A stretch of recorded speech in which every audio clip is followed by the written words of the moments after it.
Oke, baik kita lanjutkan. Kita masuk ke video ketujuh ya. Video ketujuh ini merupakan video terakhir ya. Di sini bagian terakhir saya akan masuk ke ini sudah ya. Menjurnal transaksi penyesuaian. Ini sudah kita selesaikan di video ke-6. Kita masuk ke bagian terakhir ya di sini. Jadi video bagian terakhir kita akan menampilkan laporan keuangan ya. Menampilkan laporan keuangan. Nah, di sini saya sudah buat. Yang pertama ada laporan laba rugi ya, laporan laba rugi, kemudian ada neraca, kemudian ada laporan arus kas, dan laporan pendukung lainnya.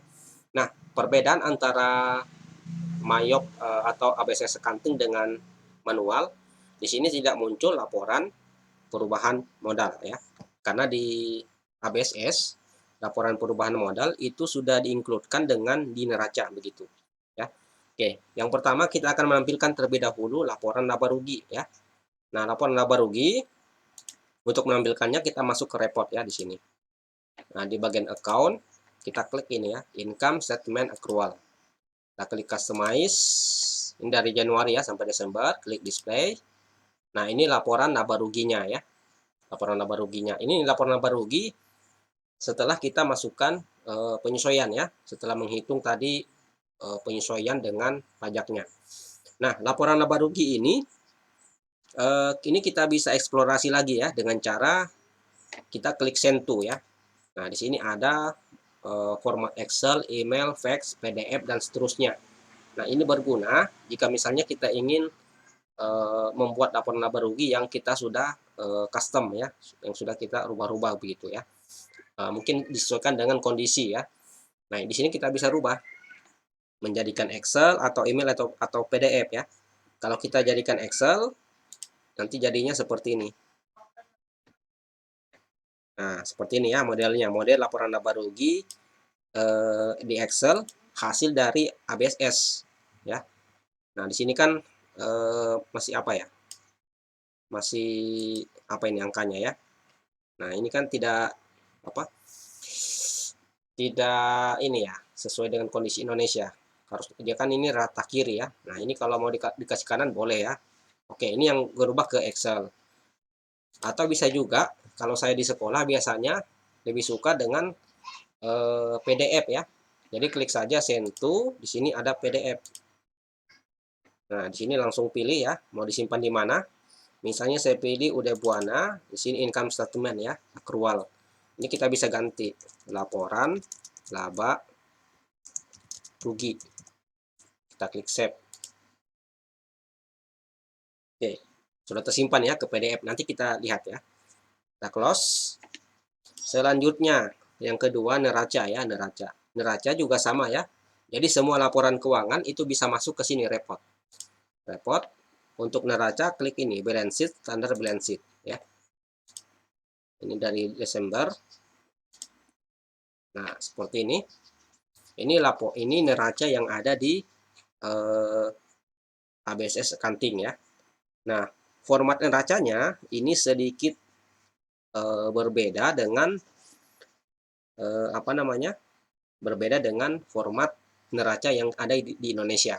Kalau kita amati di sini, format neracanya di sini adalah aktiva kurang utang sama dengan modal ya. Terbukti di sini bisa dilihat.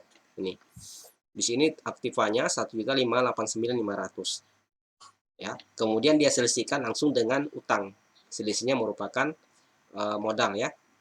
Seperti itu. Jadi di ABSS ini mereka menggunakan sistem harta kurang utang gitu ya. Harta kurang utang sama dengan modal. Itu. Sedangkan kita di Indonesia, harta sama dengan utang plus modal. Ya sebetulnya sama saja sih, dibolak-balik gitu logikanya. Hanya saja ya modelnya seperti ini ya. Kalau kita Indonesia kan harta sama dengan utang plus modal ya. Kalau di ABSS atau di Mayop, kalau saya lihat itu harta kurang utang sama dengan modal. Ya ini neracanya ya. Nah ini juga sama dengan eh, laporan laba rugi. Ini bisa diekspor ke Excel, ke email, ke fax atau PDF ya. Saya coba rubah saja ke PDF. Sini saya ganti neraca gitu ya. save. Udah. Lanjut ya. Ketiga, laporan arus kas atau cash flow. Ini juga sama ya, kita masuk ke report.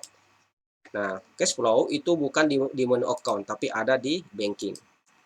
Nah, di sini ada statement of cash flow ya. Ini kita customize saja dari Januari ya sampai Desember. Oke, ini laporan arus kasnya ya. Laporan arus kas dengan menggunakan ABSS accounting ya. Nah, di sini kalau kita cermati laporan arus kas di ABSS ini cenderung ke metode tidak langsung ya. Kalau kita cermati ini lebih cenderung ke metode tidak langsung ya. Oke, ini sudah tampil laporan arus kasnya, juga sama prosesnya dengan laporan yang tadi. Kita bisa convert, saya akan rubah ke PDF dulu. Ini saya ganti laporan arus kas. Save. Ya, selesai ya. Selanjutnya ada laporan pendukung lainnya ya. Nah, di ABSS Accounting ini itu banyak disediakan laporan ya, selain dari 3 laporan keuangan tadi. Misalnya ke report. Nah, di sini bisa kita masuk ke inventory ya, inventory. Inventory ini persediaan. Nah, kita mau apa di persediaan? Misalnya item list summary ya, summary ini keseluruhan. Kita klik display. Nah, ini kelihatan ya, persediaan akhir. Persediaan akhir dari persediaan barang ya. Atau juga bisa juga item list detail. Kalau ini lebih detail lagi ya, display. Nah, ini lebih jelas ini. Ini tadi untuk inventory ya. Kalau utang bagaimana? Kita masuk ke cut file. Ya, cut file. Di sini ada apa ini? Cut list summary ya, keseluruhan. Nah, ini kalau bisa kita katakan masuk ke, kalau di akuntansi manual, buku besar pembantu piutang gitu ya. Buku besar pembantu piutang. Di sini kan summary. Kita coba ganti ke detail gimana? Ya. Nah, detail. Kalau detail tampilannya seperti ini, lebih detail lagi ya. Lengkap alamatnya, saldonya berapa. Ya. Kita coba cut list summary tadi. Nah, di sini ya kelihatan. Jadi saldo akhirnya kalau apa tadi? Saldo akhir dari piutang kelihatan di sini. Ini sepertinya gabung ya, piutang dengan utang gitu ya. Nah, ini. Oh ya, betul, cut file. Coba cut transaction. Nah, ini ya, ini sepertinya lebih detail ini. Ini kalau kita bisa katakan merupakan kalau di akuntansi manual itu buku besar pembantu piutang atau buku besar pembantu utang ya. Karena di sini kita bisa lihat saldo awalnya kelihatan ya, saldo awalnya berapa juta di sini. Nah, saldo akhirnya kelihatan juga. Nah, seperti ini ya. Oke, jadi di sini lebih detail di sini ya, lebih detail. Begitu juga dengan firma makmur ya. Nah, di sini bisa kelihatan. Begitu juga dengan JBLX, maju, penjualan tunai. Ini sudah masuk ke supplier ya. Ini sudah masuk ke supplier. Begitu juga dengan yang di supplier sama customernya ya. Oke. Nah, ini di sini masih banyak lagi ya laporan sebetulnya. Ada yang purchase, penjualan. Kalau payable ini berarti utang. Aging summary ini umur utang ya, umur utang gitu. Nah, di sini bisa kelihatan ya. Ada umur utang yang 30 hari, ada yang 31 sampai 60, ada 61 sampai 60. Nah, ini semuanya tergantung dari termin ya, termin dari transaksinya. Apakah kalau kita lihat tadi di soal, kebanyakan soal itu N30 ya, tidak ada diskon gitu ya. Oke, mungkin itu beberapa laporan pendukung ya yang ada di ABSS Accounting. Sekarang kita coba tampilkan ya laporan PDF tadi yang sudah saya simpan. Ada di desktop Uday Buana. Nah, tadi kan yang saya simpan PDF-nya ada 3 ya. Kita coba untuk menampilkannya tinggal double klik saja. Nah, ini laporan arus kas yang ada di eh, UD Buana menggunakan ABC Scanting ya. Jadi laporannya berupa PDF ya, karena berupa PDF maka tidak bisa diedit lagi karena dia langsung dari aplikasi ABC Scanting ya. Nah, ini tadi seperti yang saya sampaikan, kalau kita amati laporan arus kas ini cenderung menggunakan metode tidak langsung ya. Oke. Selanjutnya ada laporan laba rugi. Oke, ini tampilan laporan laba rugi di ABSS Scanting ya. Kurang lebih sama seperti di akuntansi manual kita.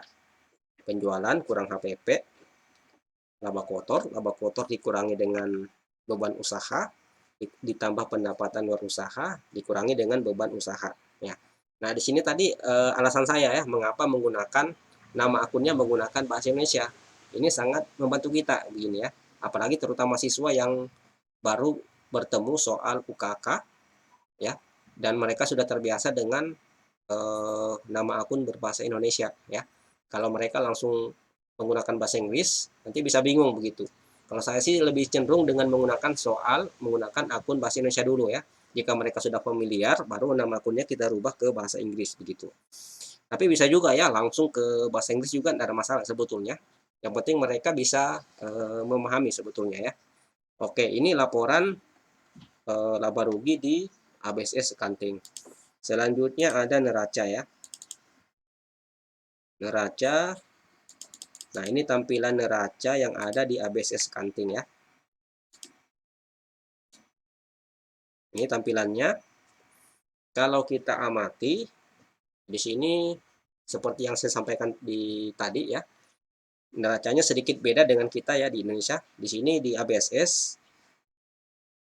Aktiva itu kurang utang sama dengan ekuitas ya, seperti yang saya sampaikan di tadi ya.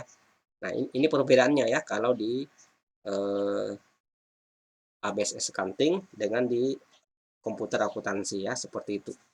Oke, jadi mungkin seperti ini yang bisa kita sampaikan ya untuk contoh kasus soal UKK akuntansi tahun 2021 ya. Jadi soal UKK ini itu saya sudah download, kemudian setelah saya download saya cek kembali ada nominal yang tidak balance, itu saya rubah.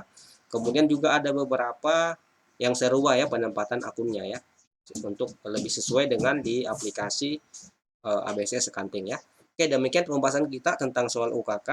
Kita lanjut lagi nanti di pembahasan berikutnya ya. Jika misalnya ada contoh kasus, kita akan bahas lagi di sini. Oke, terima kasih atas perhatiannya. Assalamualaikum warahmatullahi wabarakatuh.